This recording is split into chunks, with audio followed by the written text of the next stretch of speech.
Elon Musk. We've already spoken about this bloated corpse of a man and how his skill set sits somewhere between being an over-engineered ATM and being a shoo-in as Kevin Durant's zombie's stunt double, but today I wanted to make up for the sins of the past.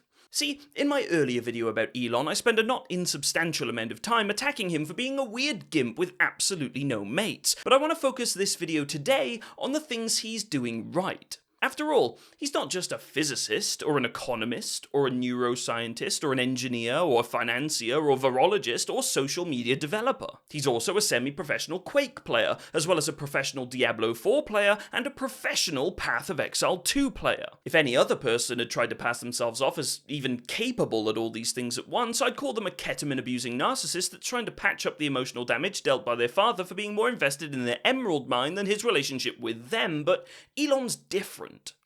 Because his ketamine's prescribed. Today, I want to take a look at what Elon Musk has been doing with his time recently. Then we can decide whether or not he's just an honest guy trying to live his life and provide value to the world, or if he's just a shallow, socially isolated, narcissistic incel that pays people to do the work that he wishes he could do, all in an effort to inflate his ego and sense of self-importance. Let's get started. This all begins with Elon unsurprisingly claiming to be one of the best people in the world at something. Shocker, I know. On January 7th, Elon streamed himself playing a game called Path of Exile 2. It's an action role-playing game, and it was only released for early access on the 6th of December, so it's pretty fresh out of the oven. The game launched to rapturous applause from the gaming community, and as Elon wanted to test out X's streaming capabilities, what better time to test a cheeky little game in stream than with a chill night in playing this hot new title? Before we get into it, I want to say that the fine details of this saga have been very well and thoroughly fleshed out so far by Quinn69TV right here on YouTube. His channel is linked below, and I very highly recommend that you watch his videos on the subject because he breaks this stuff down from the perspective of somebody that has extensive experience playing Path of Exile. Go check out his stuff and subscribe. So he logs into his character. It's a level 97 monk. I don't know why, presumably he identified with being a fucking virgin. He pops open his bank and whoop, there's your first red flag. He has a tab called Elon's Maps. I suppose the obvious question is, why are you referring to yourself in the third person? If I had a bank tab that I owned on a character only I played, I'd probably just call it Maps. But anyway, fuck me, I suppose, I'm just being picky. Okay, so here you can see Elon loading into a map. Well, he's just clicking the... No, it's grayed out. Elon, mate, it's grayed out. You can't access that yet. Oh, there we go. Okay, he's worked it out. Eventually. Now, it's important that I pause here just to point out that at this point in the game, level 97 on a hardcore server no less, he would have likely played hundreds, if not thousands, of these maps.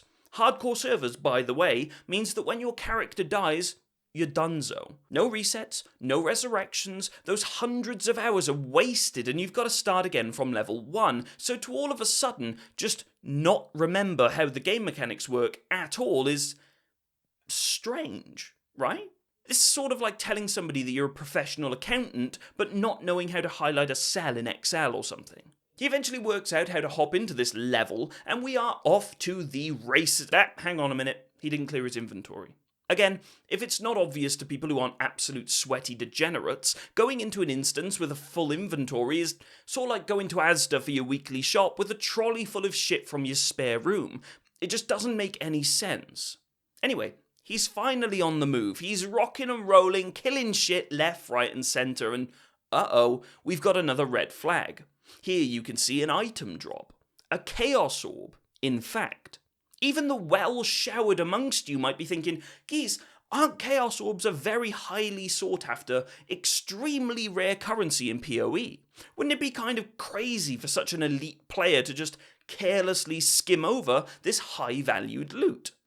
Yes it would. Also, why isn't he using a loot filter? And why is he dragging and dropping loot into his inventory? Surely a veteran of ARPGs, a man with a level 97 hardcore character, would be a bit more efficient with his gameplay. Up to now, you might as well have been watching Dame Judi Dench playing the fucking game. For all these reasons and more, Elon has been absolutely fucking shat on by the gaming community. Not because he was bad at the game, which he obviously is, but because he faked being good at the game. Understand that however you personally feel about video games, to play these kinds of games at a competitive level takes a huge amount of skill and commitment. Even the singular achievement of getting a level 97 hardcore character with best in slot gear would have taken consistent 80 plus hours a week of playing just this game for several weeks. Elon taking the credit for running this account is no different to somebody telling you that they're a black belt, but they actually just did 2 weeks of Tai Chi when they were 12. Except they also claim to have been training for 18 other black belts, as well as climbing Everest 8 times a week, while also running a pottery workshop every other day in Stoke-on-Trent. There's just not enough hours in the fucking day, mate. I mean, I'd say you've got to be on ketamine to think this is remotely believable, but he actually is, so fuck me, I guess. Now, here's what I reckon. If he had just logged into a low-level character and just kind of shittily just played through a bit of the game and had some fun, it would have been kind of cool. But he can't do that, because he doesn't really care about being the best in the world at something. He cares about being perceived to be the best in the world. He is a pure, obsessive narcissist, and it was absolutely clear to everybody that Elon had paid somebody to level this character for him. One of the creators that commented on the scandal, and yes, fuck you, it is a scandal, was Asmongold. He made very similar observations as Quinn and the rest of the internet, whose opinion of Elon isn't directly related to their stock position in Tesla. In fact, he went a step further in calling Elon out by proposing a bet. If Elon could prove that he personally leveled his character with no help, then Asmon would stream exclusively on X for a full year. Despite Elon trying to get Asmon to stream on X for a little while now, he hasn't yet taken Asmon up on his offer. Now, I've thought about it, and I just can't for the life of me work out why this glorious billionaire smart and honest gamer man hasn't taken this obvious fucking dubski. He instead chose to respond by doing 3 things. Firstly, he removed Asmon's blue checkmark and unfollowed him. I'm sure his heart would have been bleeding if he was a 13-year-old girl. Secondly, he accused him of being good at criticism, but not good at video games. This tweet was immediately community noted, and people with brains pointed out that Asmon is a degenerate WoW streamer that has achieved several incredibly difficult achievements, while Elon is actually somebody that cheats at video games to make himself seem cool to himself. Thirdly, Elon leaks DMs from his conversation with Asmon about potentially streaming on X. Let's ignore the fact that this is, hilariously, against the terms of service that he wrote for his own website for a second. In the private conversation, Elon asks Asmon what it would take to get him to stream on X. Asmon says he's not sure, but he would check with his editors if they could work with it. Now, for those that aren't in the know, it's fairly common practice for streamers to hire editors to clip their live streams into smaller, easier to digest content, then upload it to a YouTube channel in exchange for a percentage of the revenues from that channel. Elon, being a complete fucking fridge magnet with absolutely no idea how anything in the world works at all, seems to think that this means Asmon is beholden to his editors, and that he works for them. I know there probably are a fair few cunts, people that still believe all this is just made up bullshit to try and make Elon look bad, and to those people I say, Elon also later admitted that the character was boosted. So, there's that. And look, if you're thinking that this is all just a bit petty and stupid, I agree. It's absolutely such a pathetically stupid thing to lie about, so why did Elon feel the need to do it? If you, as a supporter of Elon, have criticised his detractors for being petty, but didn't once question why he was being so petty, that might mean that you have 2 sets of standards. It might mean that your feelings don't care about facts. It might mean that you feel something, then go and try and find ways to justify those feelings. You know, like idiots do. And look, if I've not convinced you so far, this isn't the only time he's pretended to be a pro gamer to impress girls and or Joe Rogan. Here you can see him on the Joe Rogan Experience claiming to be one of the top 20 Diablo 4 players in the world. Basically, the top 20 and even the top 100 is like totally dominated by China. It's really? Insane. Yeah, there's like China and a little bit of Korea and Taiwan. So are you in the top 20 in the world, or yeah. top 20? Wow, in Diablo. Yeah. Do you want to tell everybody your handle? No, don't tell him. Don't tell him. It's not worth it. Well, they actually listed me with my actual name in the list. Oh, did they really? Yeah. Oh, interesting. But yeah, there's only 2 Americans in the top 20. The rest, almost everyone is from Asia. Otherwise. While it is true that Elon's account was in the top 20, let me explain the nuances here. For one, as we mentioned earlier, Elon himself admits that he pays people to pilot his accounts. 2, this leaderboard isn't like top 20 best players, GG well played lads. It's not an official leaderboard. It's a community-managed leaderboard that specifically tracks the speedrun of a very specific dungeon. Look, when you go to the Hell Tides website, then check the Season 6 pit leaderboards. You can still see Elon's run there. When you click through to the clip of his run, it takes you to his Twitter alt account called CyberGamer420, which is hilarious and awesome, and it shows him completing the speedrun at a time in which there was a bug that happened to allow that very class he's playing to deal quintillions of damage per second. That's like a billion billions. So again, listen to the framing of this achievement. He takes credit in a conversation broadcasted to millions of regular people for being one of the top 20 Diablo 4 players. In reality, he scored in the top 20 of players to complete one very specific part of the game while using an exploit that made his character literally billions of times more powerful than it should have been. And it also was adjudicated by a non-official leaderboard with almost no involvement from players that were widely regarded to be the most elite players in the world at the time. Elon has not posted another run since the damage exploit was fixed. That's not all he said to try and get into Rogan's pants either. He also claimed to be, quote, one of the world's best Quake players back in the day. If you think about like StarCraft or any game like Quake, any game where a lot of people are playing, to rise to the top, you have to be exceptional, period, as a human being. Yeah. There has to be something exceptional about you. Yeah. Actually, if I mention Quake, way back in the day, I was one of the world's best Quake players. I know we talked about this. Yeah. While there is barely any information out there on the Quake rankings, most of the top players in the world back then had absolutely no idea who Elon was, so we can probably take this baseless claim he offered out there at face value to impress a man who's completely uninterested in anything other than jujitsu and elk meat, and he can shove it directly back up the rectum he pulled it from. The lesson we can all learn in all of this is that Elon Musk, whether you like him or not, has shown that he is willing to lie to his audience and the people that support him for clout. This isn't even just a case of somebody telling a lie in a conversation to sound cool. There is actual recorded footage of him trying to fool you into thinking that he's very skilled at something while he's actually just paying someone to do it for him while he takes the praise for doing that thing. This kind of deception leads to otherwise perfectly normal people saying things like this.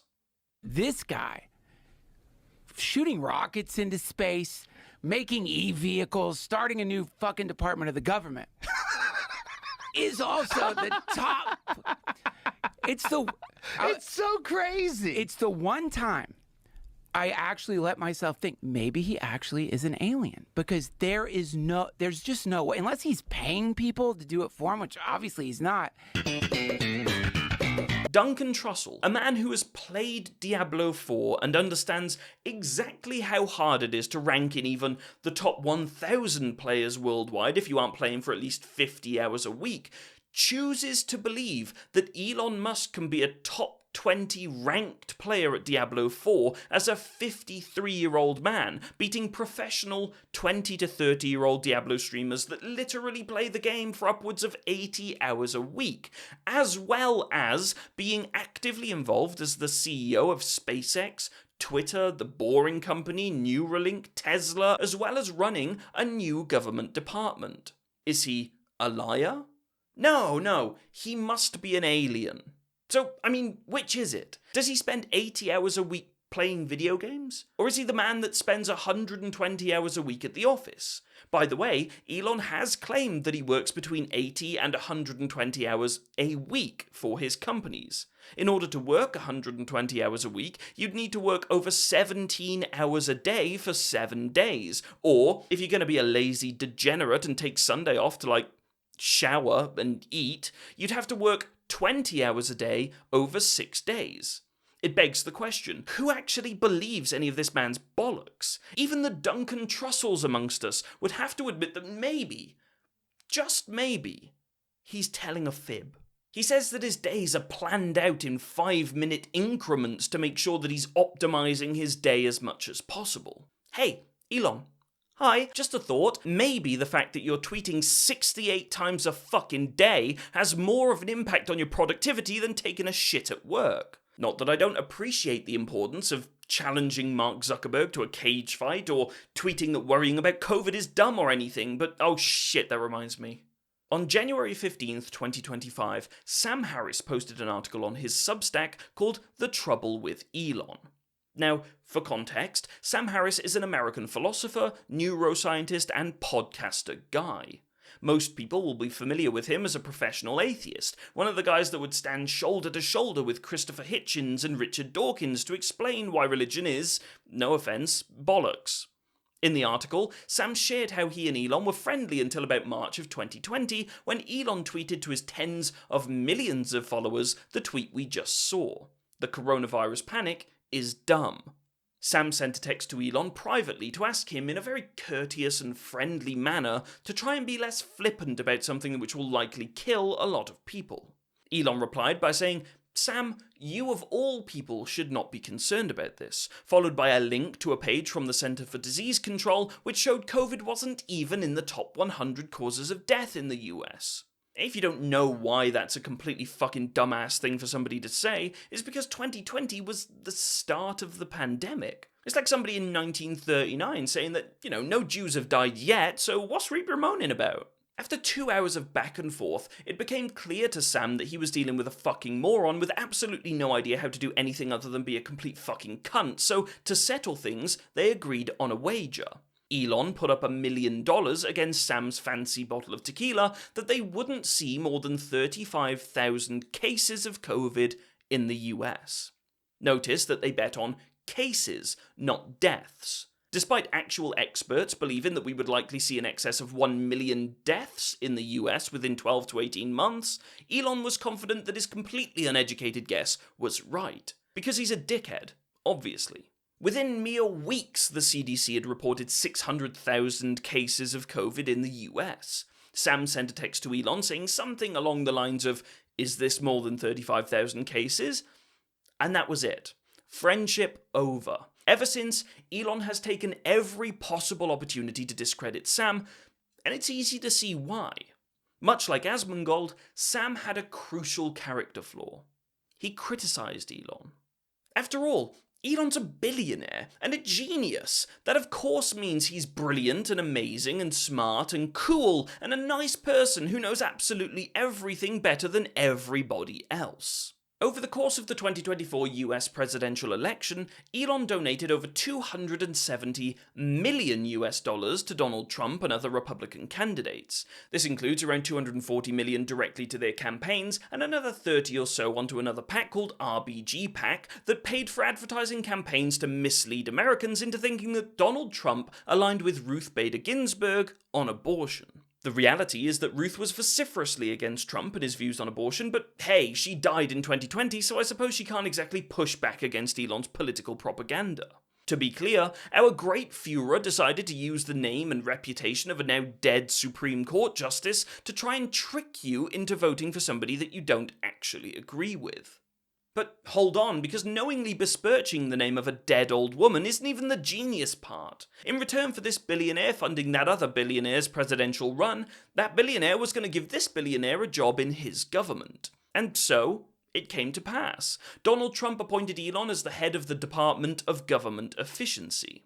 Elon gives a speech and decides to end it by doing not one, but two full-on Sieg Heil Nazi salutes. Like, hits the chest, throws his arm up in the air, palm down, the full shebang. The image of an unelected billionaire throwing up a Hitler salute in front of the Stars and Stripes was posted absolutely pissing everywhere, and it was fucking mental. So how did Elon defend what he did? Oh, well, he's autistic, of course. Not so autistic that he can't fully understand the nuances of the trans experience enough to denigrate the existence of those people or anything, but just enough autism to justify doing 2 full-on Nazi Sieg Heil salutes while he's unbelievably happy about his blonde-haired, blue-eyed leader being inaugurated as the next president after joking on record saying that he wants to be a dictator on day one. Now, that, for me, is the autism sweet spot too. Not autistic enough to need Velcro shoes or anything, but too autistic to be criticised for goose-stepping on the graves of Jewish people while sporting a little tiny moustache. Now, again, it's important to understand the reaction to this news and the surrounding context. The supporters of Elon reacted by saying that that wasn't a Nazi salute, it was a Roman salute. Ah yes, the famous Roman salute that fans of Romans do all of the time. And hey, look, it wasn't a Hitler mustache, it was a Charlie Chaplin mustache. What? No, he's not wearing that uniform because he likes Nazis, he's just really into Hugo Boss. To these fucking bootlickers, Elon could do no wrong because he was going to use his sheer genius and philanthropic nature to help Trump drain the swamp. They would work together to make sure the government represented the people, not the politicians that are bought and paid for by the corporations. Hey, guys, hi, again, just a quick one. These people are the corporations, you absolute fucking cunt. As if it doesn't prove my point, by the time Donald Trump was inaugurated, Elon Musk's wealth increased by over 200 billion US dollars. He's now worth $477 billion. Let's put that into perspective a bit. If you earn $26,000 an hour, every single hour completely tax-free with all of your expenses paid for since the death of Jesus H. Christ, you still wouldn't be as wealthy as Elon Musk. If you lived for 477 million seconds, you would live for just over 15 years. If you lived for 477 billion seconds, you'd live for over 15,000 years. This amount of wealth is literally an unspendably large amount of money, and it comes at the cost of working class taxpayers who need to make up the difference when these twats start talking about reducing the national debt. So Donald Trump gets into office, and he immediately imposes a 25% import tax on Canada and Mexico, as well as a 10% import tax on Chinese goods. If the word tax doesn't make it clear enough, Trump has just increased the cost of almost every single item that you're likely to come into contact with as an American citizen. From fruit to fruit juices, wine, beer, vegetables, clothes, shoes, furniture, sports kit, building materials, plastics, every single working class man and woman that voted for Donald Trump have just metaphorically fucked themselves in their entire arsehole. But that's not all. While Trump's off increasing the prices you pay for goods, Elon Musk has skittered away like a little fucking rat cunt to go and get a sniff at the US Treasury payment system. It's the system that manages trillions of dollars of payments made on behalf of the US government, including paying federal employees, social security payments, and Medicaid. It contains lots of sensitive information too, the bank account details of millions of Americans, social security numbers, personal data, home addresses, healthcare information, you name it. Elon has not only gained personal access to these systems, but he's also employed a team of 19 to 25-year-olds with no prior experience working with any government systems. The team includes a guy by the name of Edward Korestein. He's a cheeky little chappie who was fired from an internship with a data security company called Path Network back in 2022 for, and I'm not making this up, leaking secure information. Another team member, Marco Alez, resigned a couple of days ago because it came to light that he tweeted things like, "Normalize Indian hate," "I was racist before it was cool," and "You couldn't pay me to marry outside of my race." Despite Marco doing at least one thing right in his life by resigning from his position, Elon has gone out of his way to say that he will be brought back, and that to err is human, to forgive divine. Brilliant. Just when you think he can't be any more of a cringe fucking prick, he inherits Borden Medison's messiah complex. Aside from the fact that he's hiring children with no government experience to dismantle government systems, here's why this is an awful and completely illegal thing to do. Firstly, the money that is distributed by these payment systems has already been approved by Congress to be spent. The Treasury does not have the authority to interfere with these payments, even if Donny's mate Elon reckons it'll be good, mate. Secondly, Elon Musk is a private citizen. He's not an elected official. He's not been sworn in. He's just a bloke. A rich bloke, but a bloke all the same. Even members of Congress aren't cleared to look at these systems because they contain extremely sensitive information. Even beyond the personal information of payment recipients, there is a potential risk of exposing system weak points to governments that might seek to exploit them. Elon himself has reportedly been in regular contact with Putin for over 2 years now, not to mention his close business ties to China. The man is a walking security risk, and nobody seems to give a single shit.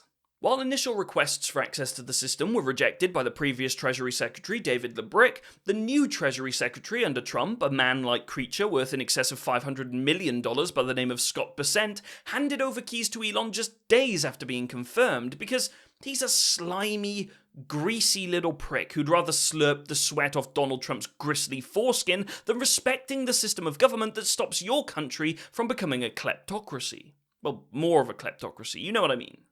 So I suppose the next question is, why? Why would he be doing all of this?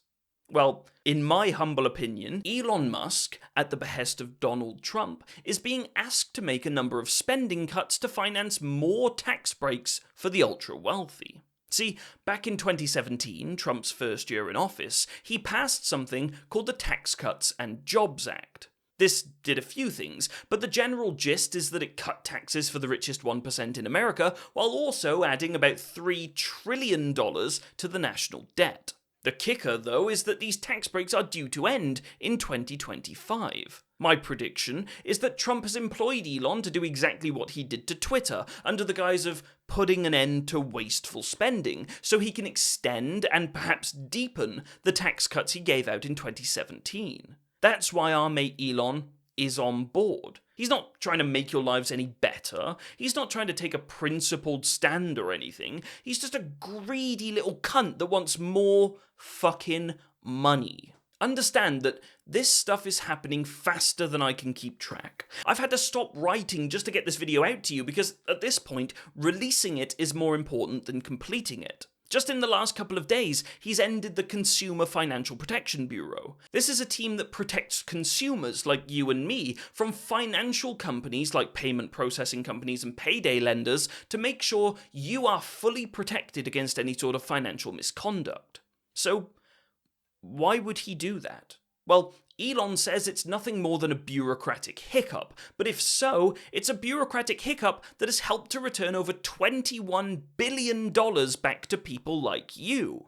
In this case, nuance is required. Will the closure of the bureau save government money? Yes, it will. Will the closure also negatively impact the working class and leave them vulnerable to scams and deceptive business practices? Yes. Yes, it will. So why is friend of the working class Elon Musk doing it? Well, maybe it's got something to do with the fact that X, his private company, has just signed a deal with Visa to begin processing financial transactions. Maybe this move will help pay for his tax cuts while also removing the governing body that would regulate his brand new payment system. You've got to be honest, if you replaced Elon Musk with George Soros or Hunter Biden, there would be non-stop coverage and riots in the streets about this stuff. So what can we do about it? Well, despite sitting with their dicks in their hands for a day or two, there are some on the left that have started to raise the alarms and fight back. A judge has just halted Doge's access to the Treasury payment system, which is, I suppose, better late than never. Left-wing politicians like Jasmine Crockett and AOC have shown that, despite the attitude of the decrepit, piss-soaked octogenarians in the Democratic Party, committing to an opinion like breaking the law is bad has proven to make them overwhelmingly popular amongst human beings with brains.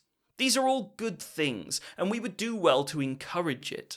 To be clear, that means you actually need to voice your support for it. Whether that means you shoot an email over to your state senator's office, or protesting or boycotting or donating to the campaigns of politicians that are fighting the good fight, or even creating content and becoming a part of the conversation. What we need right now is for people from all different walks of life, with all sorts of skill sets, to oppose what is happening to our systems of governance. Every time I open up my phone, I'm seeing more and more from people like R.M. Brown, Carl Kalinske at Secular Talk, The Soy Pill, Adam Mockler, Luke Beasley, Parker Get a Job. All of these people are doing amazing work, and you should support them, subscribe to them, and if it takes your fancy, start your own thing. Get something going, put something out there into the world. I promise you, it's worth it.